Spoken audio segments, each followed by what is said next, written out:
Ah, there's my beautiful face. All right. Well, I guess we are here, somewhat here. You are tuned in live with us from Frisco, Texas at Venture X Studios. Our gracious host here.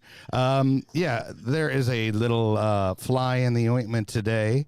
I am DJ Kelly Reverb, and that is the Professor Nolan, which is normally sitting there, but we're playing a little musical chairs via Zoom today.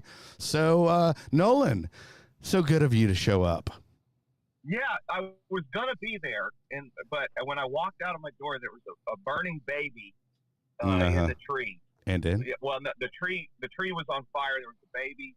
There was an old lady who was sick. There was a car crash too.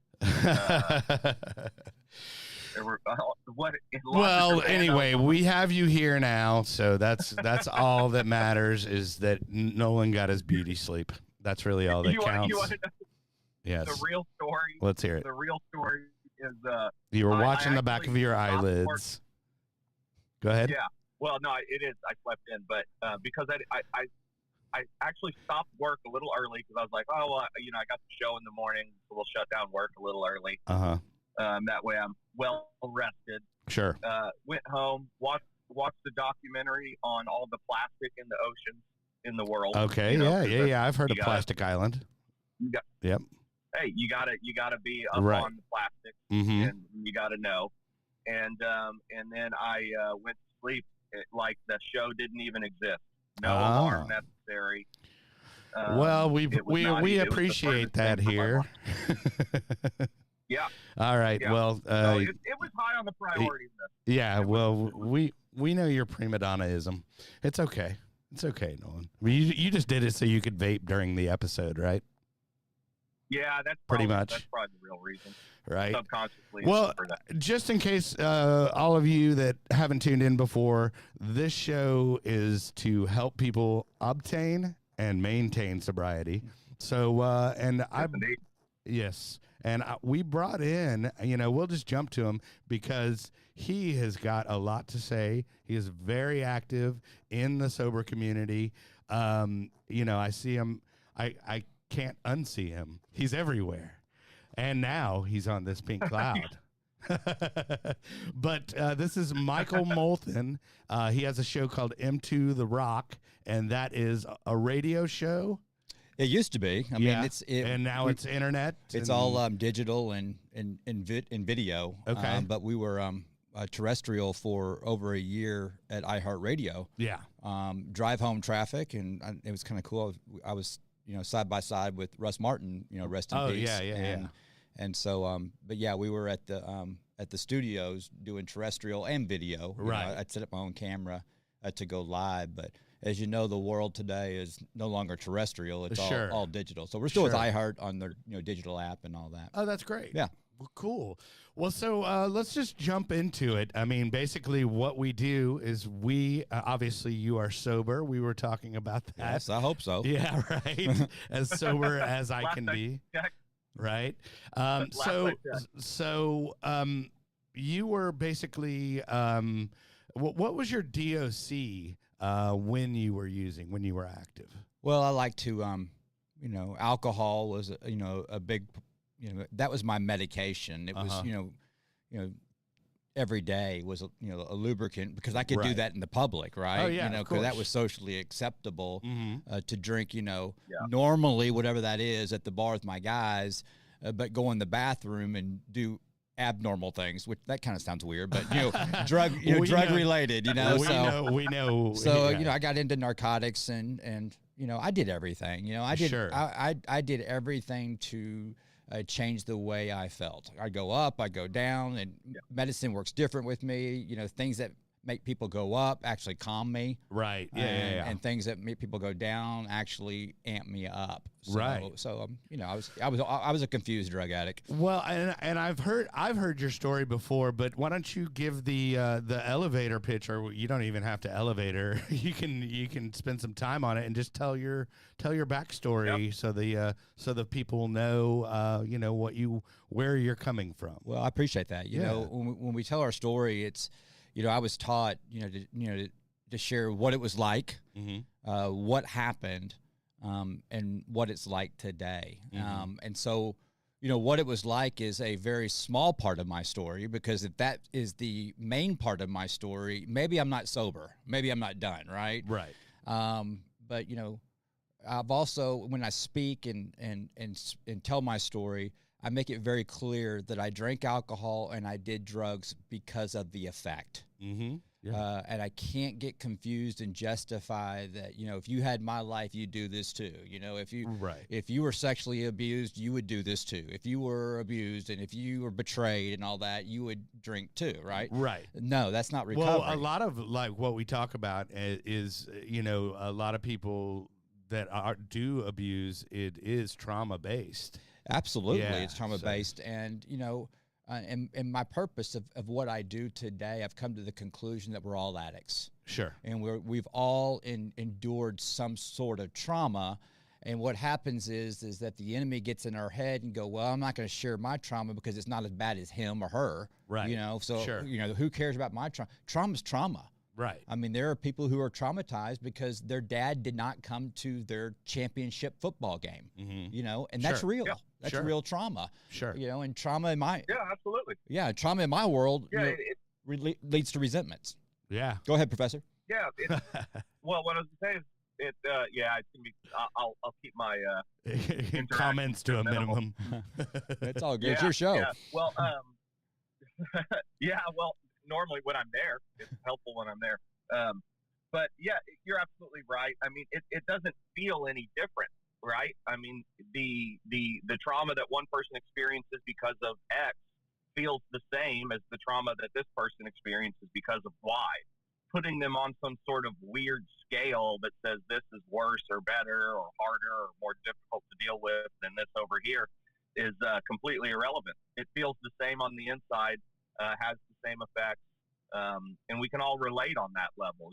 Trying to get into the weeds of I only relate to people that have been through this is missing the point.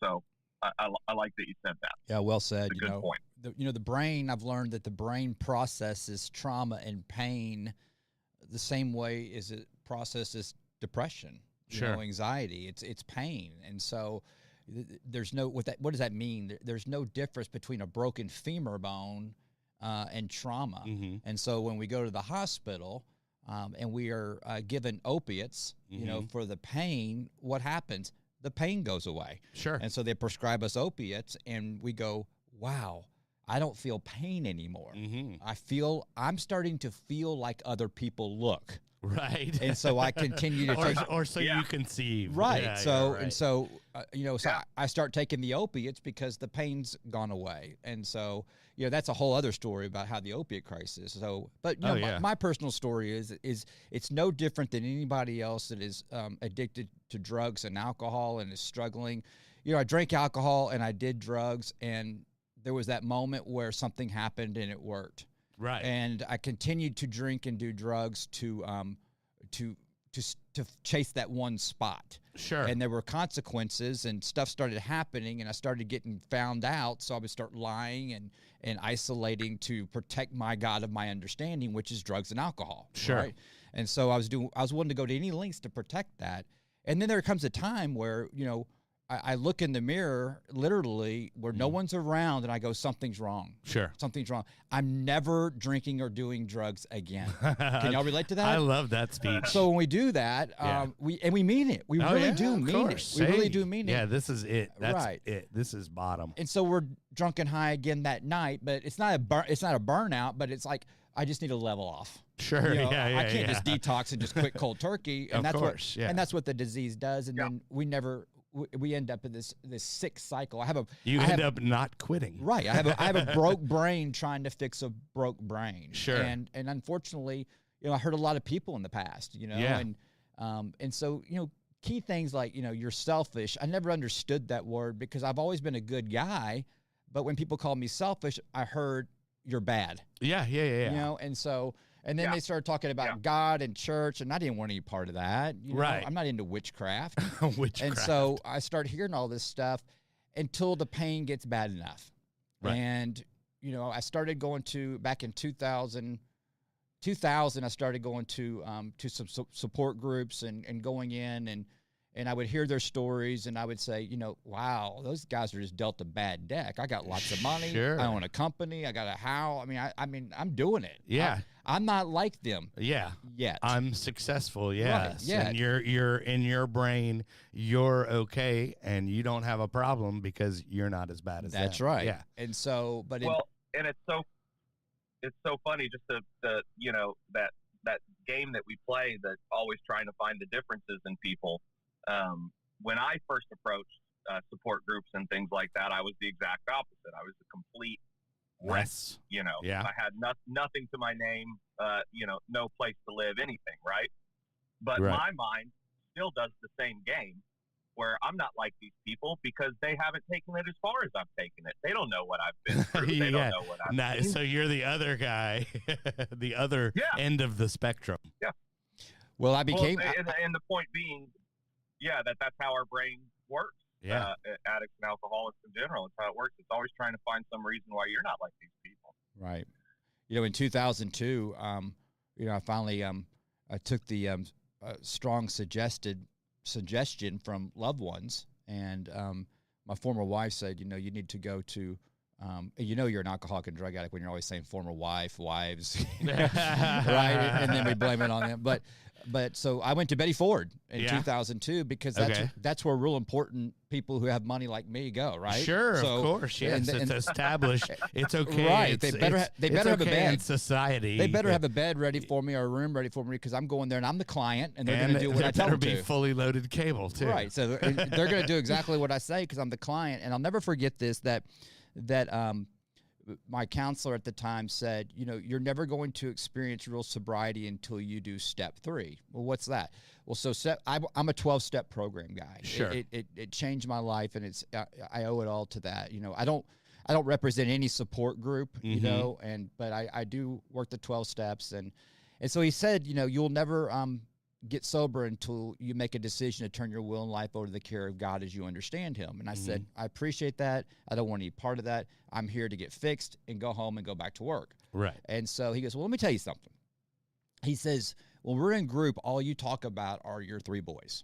That's all you talk about. All you talk about are your 3 boys. I also have a daughter. And, it's just like, you love these kids. You love these kids. Sure. And it's very apparent you love them. He says, well, what if one day they get up in the room and they cuss you out, spit in your face, flip you off, and leave? How would you feel? And I'd say, I'd be really sad.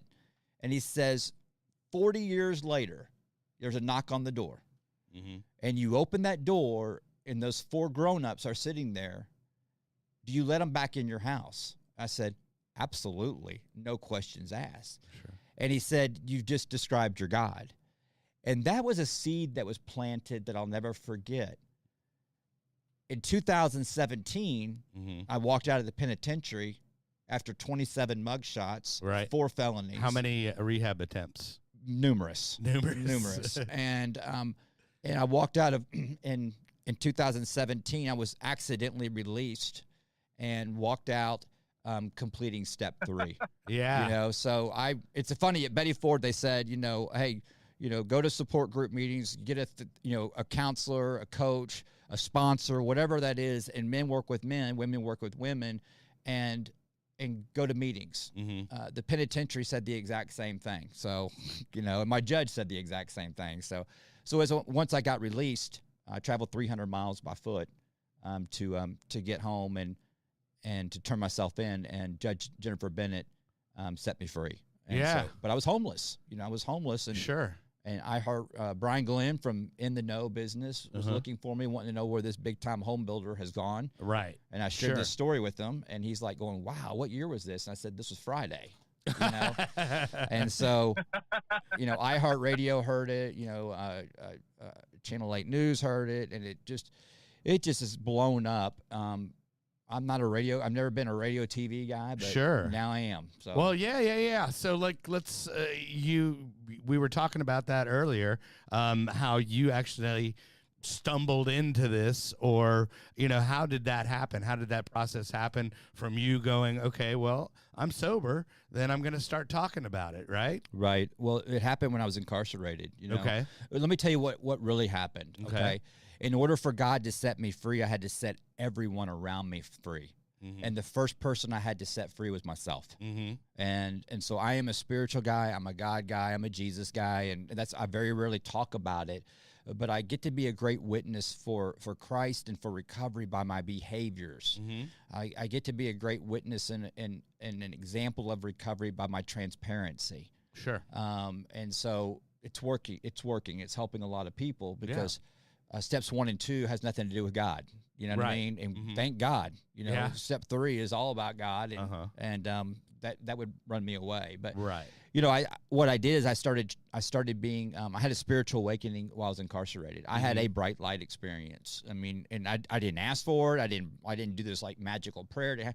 It just happened, and so God started using me, you know, while incarcerated. And I started helping other inmates. And I started doing easy time, and I was at so much peace. I didn't know why, but I started understanding the reason why I was at so much peace is because I was out of self serving others. Mm-hmm. And it was literally by writing for them. They couldn't read or write, read to them. And, you know, I was introduced to this book, you know, Detours by Dr. Tony Evans. Mm-hmm. It was given to me by an inmate that didn't want to read it. I started reading it, and it was telling my story, the story of Joseph. And, you know, and I was just sharing this with inmates, and I became tank boss. You know what I mean? And so, so what happened is that I found my freedom while I was incarcerated, and where my peace comes is serving others. Right. And that's what's so beautiful about support groups, meetings, is that for 1 hour, you know, if it's a 12 o'clock support group meeting, at about 12:20, I start getting out of self and I start really getting engaged, right? Mm-hmm. But I always leave a support group meeting, a church service today, feeling better. Right. Why is that? Because for at least 1 hour, I'm out of self and in the now. Well, I think that's why they do the 12 and 12 in the beginning. Right. Just so it gives you a chance to focus and then go, oh, yeah, there's other people in the world. Right. And something very powerful happens in support group meetings is that, you know, I get to sit down and share, you know, what's happening, and something really spiritual happens is that everybody in the room starts nodding their head, right? Mm-hmm. They laugh because they've done it and can relate. Oh, yeah. You know, and I feel safe. And I've taken the next step personally to take this transparency to the world, to speak to people who drugs and alcohol is not their DOC. Sure. But maybe work, gambling, pornography, food, exercising, hobbies. And I've come to the conclusion we're all addicts. Sure. We are addicted to visible things to try to fix our invisible problems. Right. And so Dr. Tony Evans says it best, you know, what is addiction? You know, addiction is the street name for the biblical term spiritual stronghold, false idols, you know. Okay. So what is that? It's a person, place, thing, you ready? Or thought that has become my source. Sure. Right? So codependency, thing is drugs and alcohol or the other things I name. A thought, all right, could be a thought that that's out there. I grab that thought, it becomes my thought, and I start hearing that thought in my own voice, and it makes sense, and then I say, this is a good decision. Right. And so these are the things I talk about. I think this is really important. When you say source, I know what you mean, but elaborate what you mean when you say source. Well, it becomes when I say source, I'm searching for visible things to fix my invisible problems, whether it be people.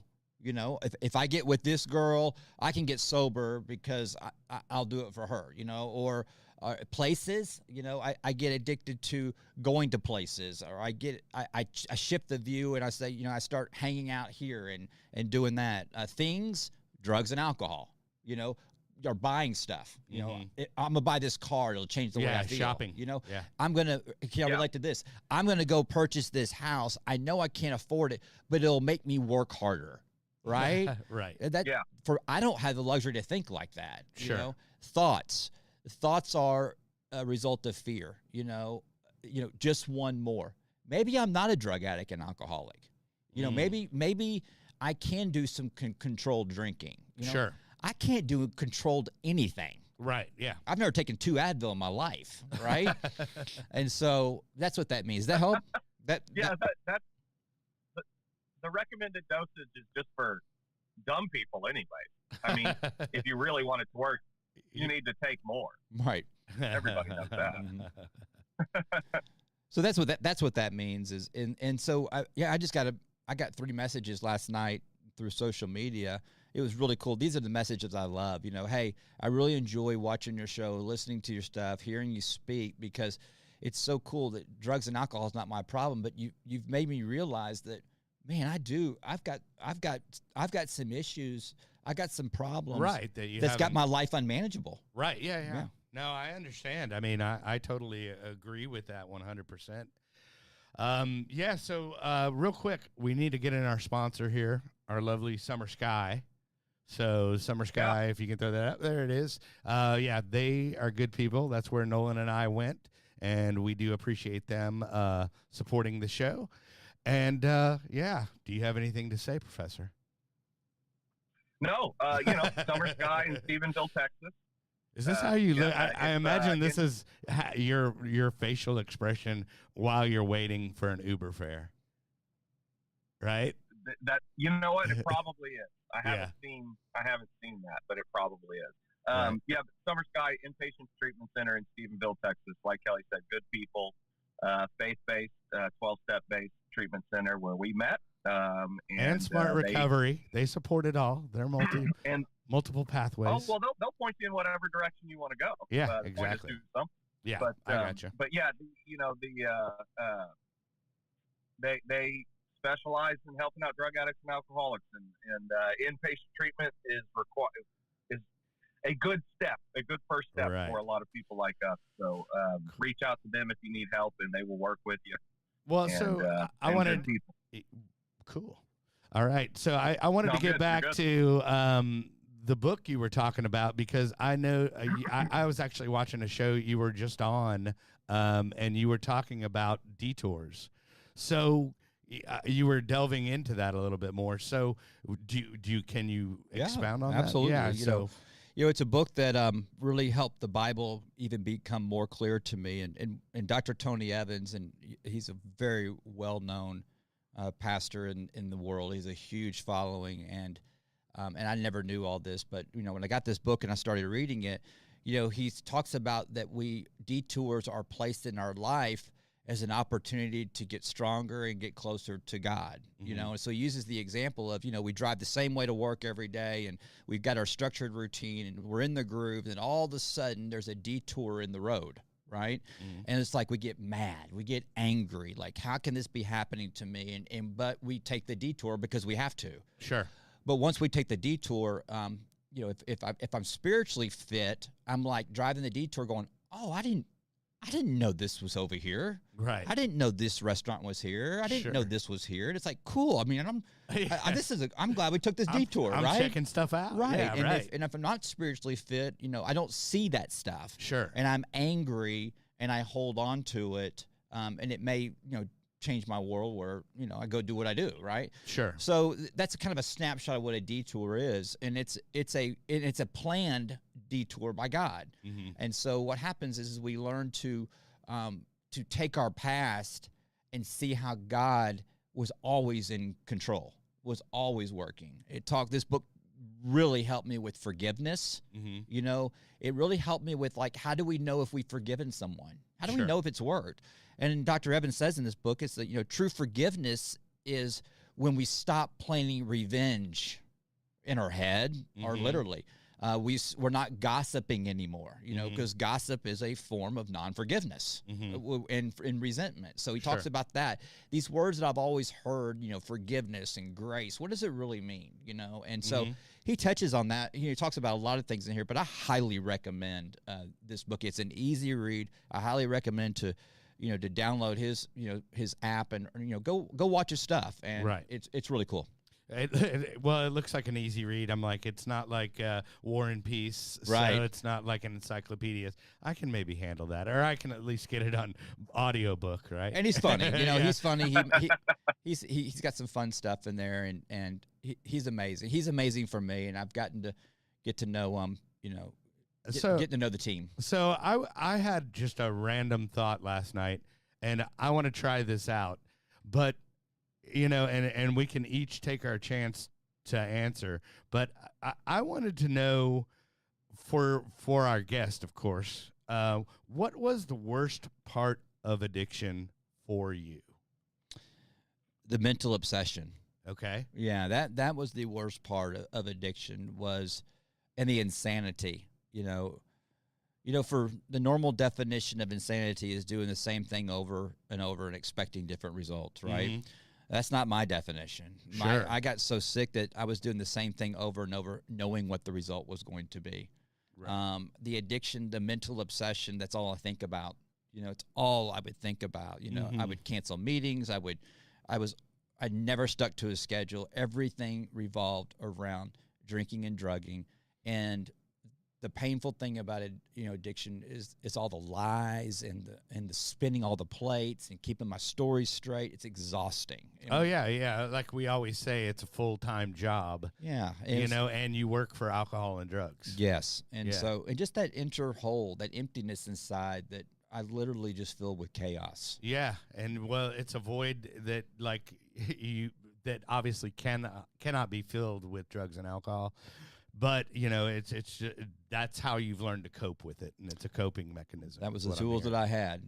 And the great thing is that today I love sharing and being a service to people to say, hey, you never have to feel this way ever again. Yeah. And so speaking of that, okay, so what would you, like, somebody out there that's listening today, what would you say, like, and they say, hey, I think I have a problem.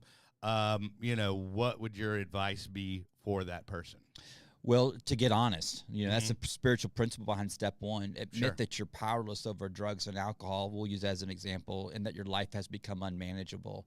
And the first thing is to reach out. If you're a man that is struggling, reach out to some man in recovery that has got some time on his side and say, I need help. Sure. And I challenge everyone on drugs and alcohol is that if you're watching this today, what we do is we get in our head saying, okay, I never want to drink again. I never want to do drugs again for the rest of my life. No, let me help you out there. Yeah. Because what I do is I tell that person as I'm on the phone with them, I'm saying, hey, we've been on the phone for 15 minutes. Have you drank or done drugs? No. Why? Right. I don't know. Well, it's one addict working with another, right? Right.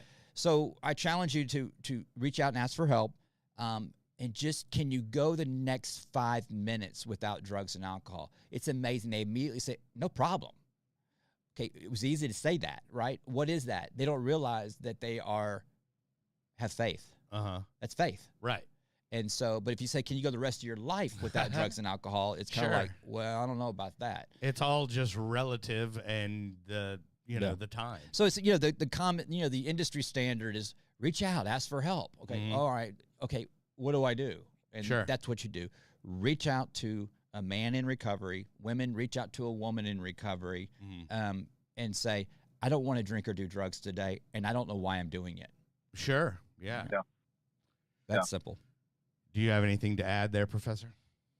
Or no, actually, what here? This will be interesting because I don't know. What was the worst part of your addiction, man? I mean, the worst part. Like groundhogism, or. Just being a total slave. Just the bondage of it. Just being a total slave to that mental obsession, really, but to alcohol and drugs. There's nothing ever in my life has even come close to controlling me in that way. Mm-hmm. I have had, I have been obsessed with a woman before. I have been obsessed with work. Mm-hmm. I have chased okay in money and things like that. But the power that alcohol and drugs had over me was to this day really is almost, it's impressive almost how powerful the hold was. Yeah. But yeah, that's what I would say the worst part was just the complete bondage of it. Right. Yeah, and I agree. Yeah. I agree with that. I put down I put down the groundhogism as far as the Groundhog Day, and then obviously dealing with the consequences which you've made happen unintentionally, and then I put down not being able to participate in a quote unquote normal life, because I was just that spun out where life wasn't normal, or so to speak normal for me. No, I totally relate and agree. There's a lot of bad. Yeah, there's a lot of bad. There's a lot of bad for sure. Yeah, because I was talking to, and I talked to you about this actually, about my buddy who is incarcerated right now, and about how he wanted me to co-sign on his bond. And I was like, I'm your friend, dude, but that's not going to happen. I'm going to be your friend and not co-sign. Yeah, exactly. And I think that time, of forced rehab is what some people need, unfortunately, but it is a way to get sober. He's there for a reason. Yeah. I don't know what it is, but he's there for a reason, and he needs to be there until he finds out what that reason is. Right. And so we have talked about this before, but also, on the show, I proudly state that I am a licensed RSPS, which is a recovery peer support person or whatever. Wow, that's awesome. So, and I have a certificate. I got it in the email. But you were saying that you also are a recovery coach on a small scale for a few people. So, expound on that. How did you become about? Did you get any kind of formal training, or is it? Well, it was one test that I aced. I have a lot of experience with addiction and alcoholism and all that stuff. Right. So, I did a golly, I don't know how many hours it was. It was like 3 weekends, on Saturdays and Sundays from sun up to sundown. So I got a certificate. And I'm a certified, recovery coach. As far as like what I'm doing, Into the Rock show is not a profit center. I mean, it's a hook. That's why I look at it from a business standpoint. Sure. It's the hook, and it's created these revenue opportunities, which is we're going to be writing a book.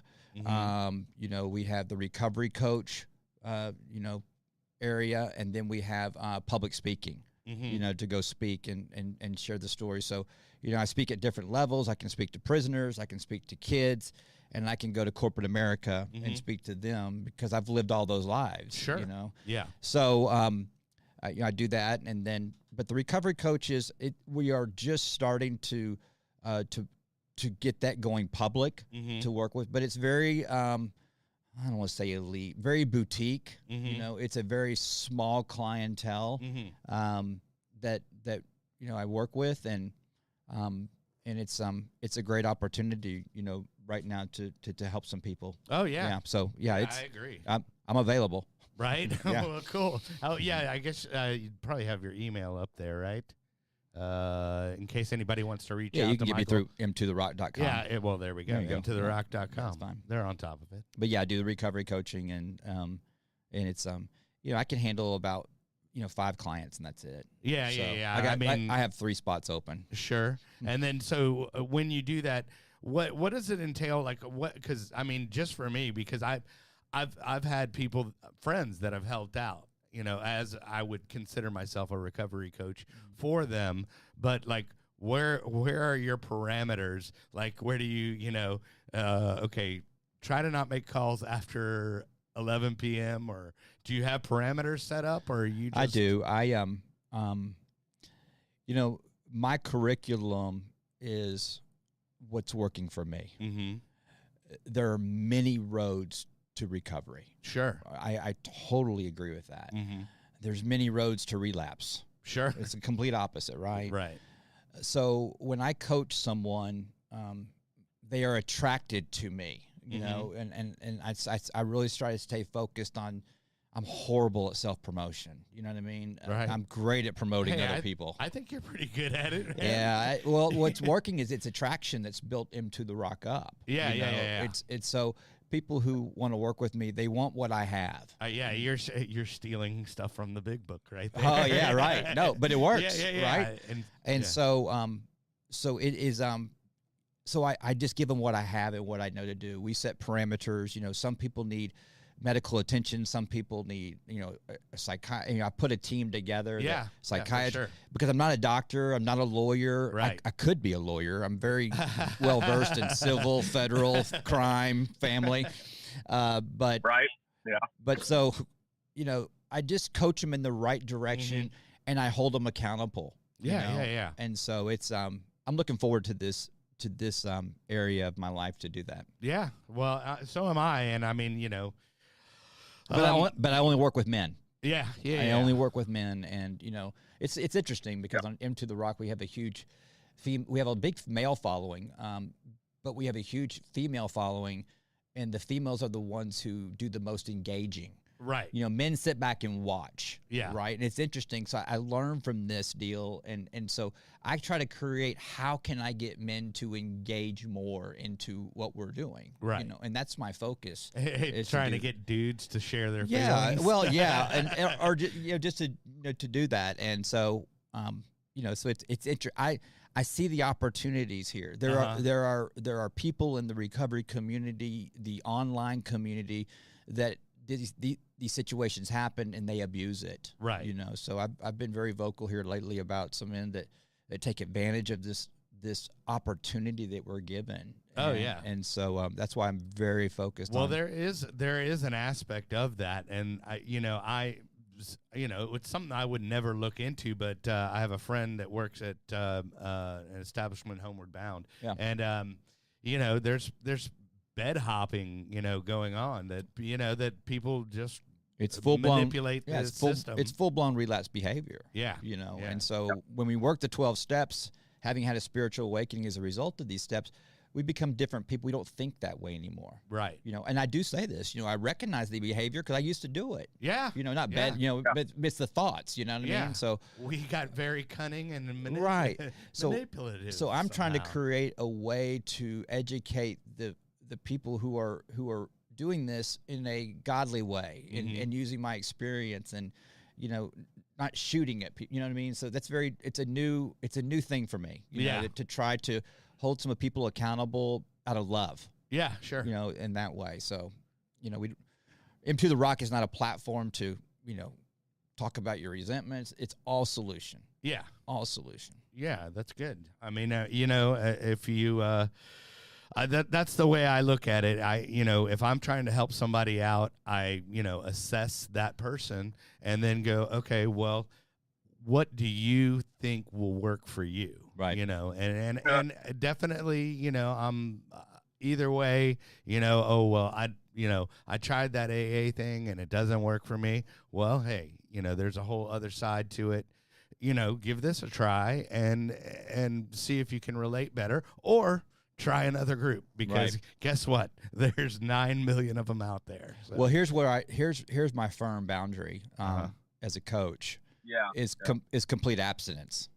Okay. So if someone, I've had this before, hey, I'm gonna stop drinking and doing cocaine, but I'm gonna smoke weed. Yeah. And I'm gonna say, well, I'm not your coach. Yeah. Right. That's kind of like coaching a football player, and and he says, "Listen, I'll play for you, but I'm only going to play, 7 plays a game." Right. Okay, well, you can go play for somebody else, Right. And I do that out of love. Yeah, sure. That's a luxury I don't have. Right.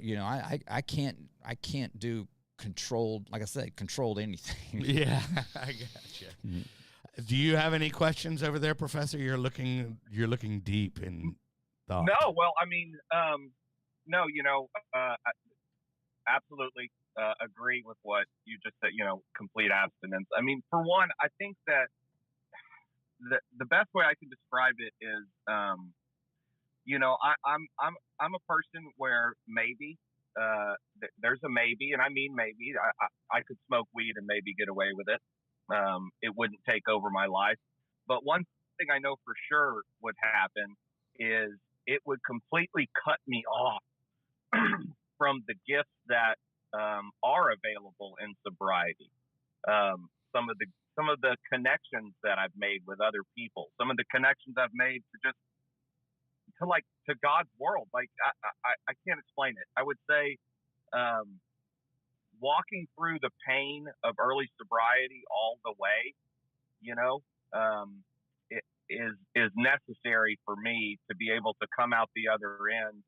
And like right now, I'm in my car doing this, right? But next door is a park, and there's all these people just walking around the park. And every time I kind of see him, this old guy make a full laugh, I just kind of smile to myself. I'm like, all right, old guy, go get it. How many laps are you going to do today?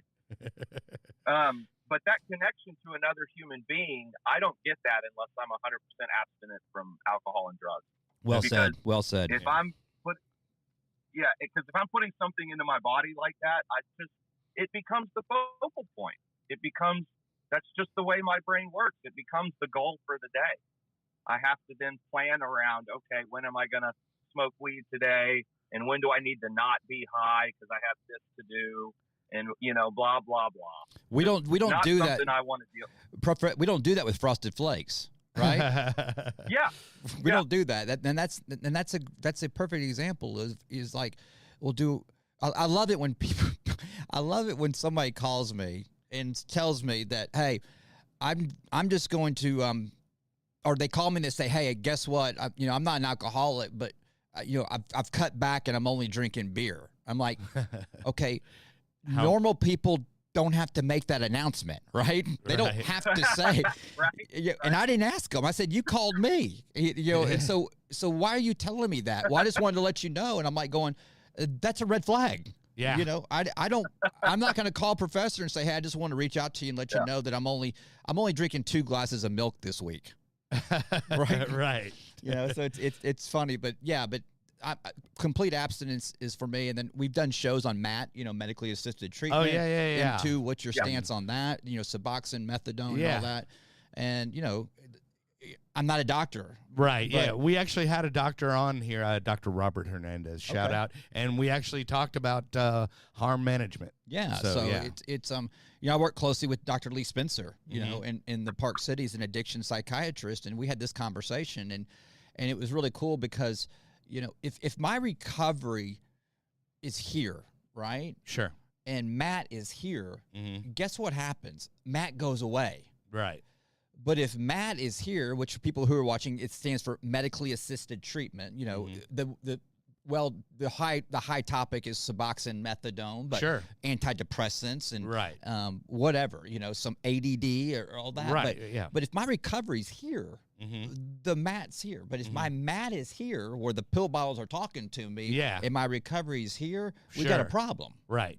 So that feels right. I get that because there are people who need that. There is a medical situation that it needs to be attended to, and when that medicine mixed with recovery, it's really powerful. Yeah, really powerful. The medicine mixed with alcohol and drugs is really powerful. Yeah, right. Yeah. And so it's the complete opposite. So I highly recommend that, if you're, reach out to an addiction psychiatrist that specializes in this. Yeah. And I mean, whatever. And don't run game on them. Right. Yeah. Just be honest. Definitely. Yeah. It's so funny because a lot of people, that I talked to since I came out, as far as, being in recovery, have reached out to me, and they're starting to tell me all this heavy stuff that happened to them and their trauma. And I'm like, have you, do you have, a counselor or psychiatrist? And they go, oh, yeah. I go, have you ever talked to them about it? And they're like, no. And I'm like, that's what they're there for. Right. So, it's the medically assisted treatment is a very, hot topic. And also the other topics is, a lot of people who I get really, getting drug addicts and alcoholics to follow us and follow our show and all that. That's easy. Mm-hmm. That's easy. And so my mission is to, and the other ones that we get, are the codependents, mm-hmm. hey, please help my husband, please help my wife. And, sure. And all this, the response is, what are you doing to get help? So codependency is a huge deal. There's a support group called Al-Anon. And so what happens is the drug addict, alcoholic, or the gambler or porn addict, whatever it is, mm-hmm. okay, what happens is that person becomes our drug. Right. And, we admit that our life has become completely unmanageable as a result of Michael. Mm-hmm. Yeah. And so I'm sticking up for him, I'm justifying, I'm hiding for him, I'm lying for him. Oh, yeah. And I'm dying for him. Yeah. And that is it's actually been called out that it's more of a sick disease than actual alcohol and drugs. Yeah. It's the codependency part. So those are the ones I try to, to reach out to. And there's a book out there. I'm not crazy. I'm codependent. Ooh, I'll have to check that out. Yeah. So it's a good one. And that's from my buddy at Skate Straight. I always have to give them a shout out. Cool. That's my sober meeting I go to every Saturday and Tuesdays. Awesome. That's what's up. Yeah, which is smart recovery, but there's plenty of people that do both. So, which is me. So that's well, for people also new that are listening to this, recovery is not about getting good. Right. Recovery is about getting well. And are we ever cured? No, thank God. Well, and I love this. It's not called recovered. Right. It's called recovery. Yeah, I like that. Yeah, I like that. And so do I still struggle with all these things? Yes, but I recognize it. Uh-huh. We talk about relapse a lot. Oh, I relapsed. But when we relapse and the alcohol and drugs hit our body, we're now back into full-blown addiction. Sure. What were the behaviors leading up to the relapse? It's probably cross-addiction. Mm-hmm. I started smoking again. I started cussing. Whatever it is. I started all my character defects were coming back. Mm-hmm. And recovery is recognizing these character defects and stopping it then. Right. I agree. Nolan, you got anything to add there with your pensive look? I mean, that's pretty... Yeah, that's pretty dead on. No, I mean, I'm going to check out the Detour book. The second you mentioned it, I was like, okay, I got to check that out. So I'll definitely be doing that. But screenshot. No, nothing really to add. I mean, I can definitely agree with that. I had a good period of sobriety, very quality sobriety, active in recovery, and had gotten a lot better. Then, that's a good question. That's a good question for Michael. So did you ever have a point of where you were sober for a long time and then relapsed? Or yeah. So from 2002 to about, I guess, 7, I didn't have any alcohol. And I don't chalk. Did I work all 12 steps? No. Right. You were a partial addict. So I was the typical step 1, 2, and out. Right. And so, when that happened, the relapse behavior started, and then I relapsed, and I never knew why I was doing it. I'm like, how did this happen? Sure. So right now I'm coming up on 4 years. This is the most true sobriety I've ever had. Mm-hmm. And, the miracles have happened. I mean, heck, my oldest son in Orlando, reached out to me in January, and, he said, you were the last person I thought that I would ever reach out to ask for help. And he's watching the show, and, I flew out there the next day to help him, and he's just on fire for this, and cool. So these miracles, it's just amazing, what happens. Right. So, but yeah, I mean, I don't know. There's a big difference between sobriety and dry. Mm-hmm. Yeah. Right now, for the last, we've been on for 35 minutes, 40 minutes, okay? Mm-hmm. I've been sober. Sure. Which means I feel better because I'm out of self. Right. There are days where I'm not drinking and drugging, but I'm not sober. Right. Right. I'm not spiritually connected. I'm mad. I want to stay mad. It feels good. Right. And so I'm sure there's an addiction to anger. Well, that's what got us here. Yeah. I talk about that. Resentment is the number one offender. It kills the human race. Sure. Right. Yeah. Thank God there's a stigma to my solution. Yeah. And the consequences were so bad that I got to find a solution. Right. I feel sorry for the rich man who is a workaholic and is spiritually dead. Yeah. And I used to be that guy. Yeah. And so, but yeah, so this is the longest amount of sobriety I've ever had. Okay. Yeah. As a result of the 12 steps. Right. Yeah. All of them. And right. All 12. Right.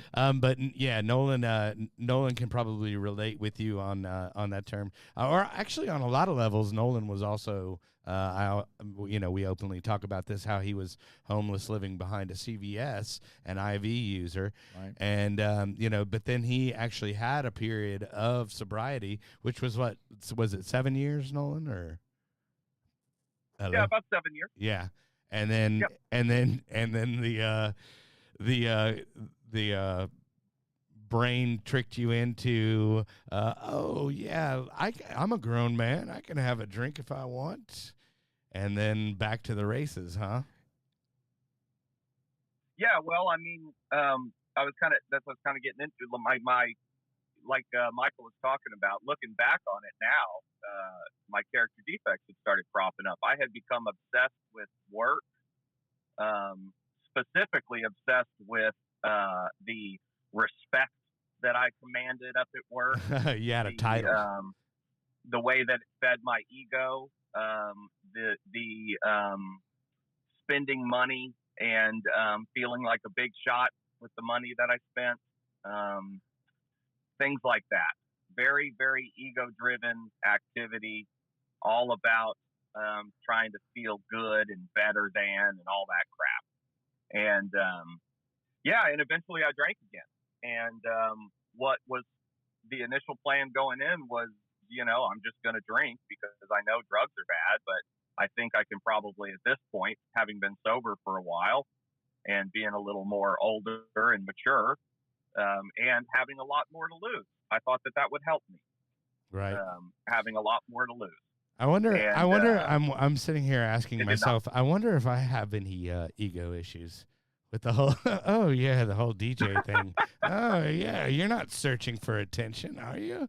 You're not searching for praise. Back to what Professor was just talking about, and when I'm approached and I get down to the root, man, Michael, why am I relapsing? Why did I relapse? And I was sober for, 7 years. And I say, I'm going to break this down. I asked 3 questions, all right? And I'll ask you this, Professor, if you look back at it, and I always hear this, all right? Were you attending support group meetings regularly? Strike one. At the end, no. So no. No. So once that no box is checked, were you calling your sponsor? No. Oh, no. And were you working the 12 steps? No. And so what happens is what's so dangerous. We get disconnected. Yeah. And the enemy and the disease starts telling me that I'm cured. Look at all the stuff that you have now as a result of sobriety.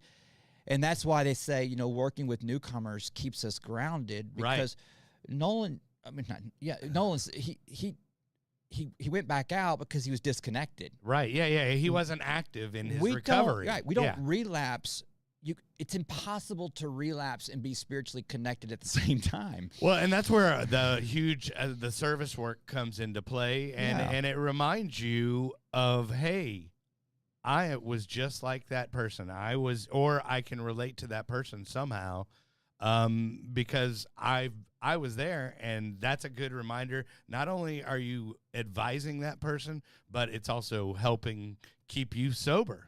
Well, in the corporate world, in the business world, I mean, what does when a new employee comes in, he's assigned a big brother or big sister to walk them through for 30 days of how the office works, right? Sure, yeah. And what happens is the veteran gets back to blocking and tackling, gets back to the basics, right? You know, so back to handwritten notes, you know, stuff like that. It's like, oh, I used to do that, right? And that's what's cool. You know, what Nolan was talking about, and I was the same way. You know, I ended up in a stolen Suburban. I don't know why alcoholics, and we end up at the lake. You know what I mean? But so we end up at the lake, and I'm in a stolen Suburban, living in it, 300 miles away. I'm going, I got this, right? Which lake? Lake Belton, down in Central Texas. Okay. So I've been in every prison, every jail up and down I-State 35. So anyways, you did the tour, right? So what's the difference between me and the man underneath the bridge? All right. Sure. That debate. Well, I'm not like that. I'm not homeless yet. Right. But the difference between me and the man underneath the bridge is one thing, and that's the bridge. That's it. Yeah. You know, this disease does not discriminate. This disease is cunning, baffling, and powerful. This disease tells me I don't have a disease, and this disease speaks to me in my own voice. Yeah. Right. Yeah. And so I'm super proud of both of y'all. I mean, well, thank you. I love what y'all are doing here. This is great. Well, I mean, I love what you're doing, and it's not like I'm reinventing the wheel. I am just another loudspeaker. Yeah, yeah. You know, I mean, literally, like, you know, a loudspeaker. You know, just echoing the message out there, and letting people know that there's hope. You know, there is hope. Yeah. So there's real answers out there. Yeah. There are real answers to that problem out there. Yeah. We have a great gift. We do have the gift of willingness. I was willing to go to any length to get my drugs and alcohol, and I was willing to go to any length to try to convince you that I'm not using. Right. Right.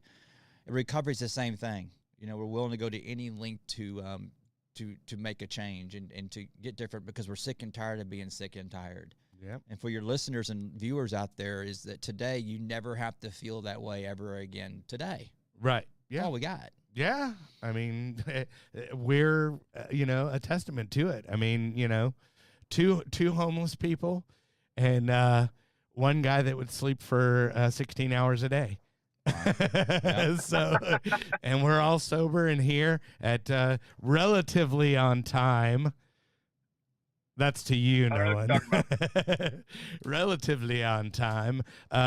But on a Friday morning, just you know, spreading the word. Right. We spread the message, not the disease today. Right. There you go. That's awesome. Well, that's what it's all about, man. Well, another shout out to our sponsor, Summer Sky. If we can throw that up here. You know, Nolan and I went there, and we appreciate what they did for us, and you know, gave us, you know, when we couldn't do it ourselves, they were there to help us. So, but yeah, and other than that, Michael Moulton, I do appreciate you coming out, but anybody you want to shout out to, like somebody that's about to be famous, you know, maybe your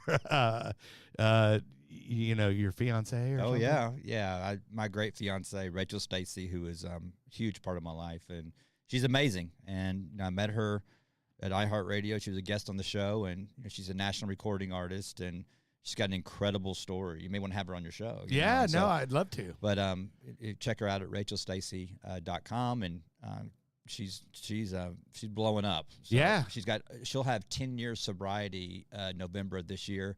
Shout out to my son Brandon. Yeah, you know, Brandon Moulton. He's coming up on 90 days. That's great. You know, man, that's huge. And he has helped me so much. Yeah, I mean, he has helped me so much, and you know, and Judge Jennifer Bennett. Yeah, you know, of course. You always give her, yeah. So well, she was the one that initially, because you could have been on the inside and a tank boss for about 20 years, right? And so April 20th, this is funny, 420. Yeah. You know, the state of Texas, their national convention for federal judges and felony judges is taking place in Galveston, and it's packed. It's a big deal, and they've asked me to be the keynote speaker at the event, and Judge Bennett's introducing me. So and my son's flying in from Orlando. Cool. Nice. Rachel's opening the show with a song, one of her new singles that's not been recorded yet. It's only God can take a mess like us and turn it into a ministry. Yeah. Only God can. Only God can, take felons and turn them into phenomenons. Yeah. And people are watching like, why does God allow things to happen? Well, number one, he's God. And God allowed things to happen to us three men, okay, so that he alone could show the world, not tell the world, through us that he is God. Yeah. You know what I mean? And we're very blessed to be able to have this way of life today. I agree. And thank you so much for having me on. What an honor. Well, yeah. Well, I mean, thank you for coming on. Thanks for coming on the Little Guys show. Oh, man. And giving us a leg up. I mean, that's what I love about the sober community. It's very 60s hippie-esque because it's like nobody's like, oh, well, I'm doing a podcast. You can't do a podcast. It's all like, hey, why don't you be on mine and why don't I be on yours and all that? And it's like, it's all groovy. Yeah. It's all groovy. Well, at least that's my take on it so far. I haven't met a bad person in sobriety yet. Right. You will. You will. Yeah, you will. You will. Yeah. Oh, we're out there. You haven't been to enough meetings. Yeah, right. And I mean that jokingly. No, but, I know. But they help me too. Yeah. They help me too. Well, again, thanks for coming out. I believe we're right at about an hour, right? So I think we've disseminated enough information today. Correct, awesome. Nolan? Anything else? No, just, thanks for coming out. I mean, it's an hour well spent. Anytime I can spend time with drug addicts and alcoholics talking about recovery, it's a good way to start the day. All right, so I'm gonna make you like wear some embarrassing outfit for not waking up on time and being here next week. So I'm not sure you have that kind of power. We can discuss it. Sounds like two guys need to call their sponsors. Well, anyway, go ahead and play us out there, Weston. But be sure and check us out on YouTube. We have a channel, and of course, M2 The Rock. Thank you for coming out, and be sure and follow, like, subscribe, all that stuff. Hey, and remember, there is no magic pill for sobriety, because if there was, we would all take too many. Touche.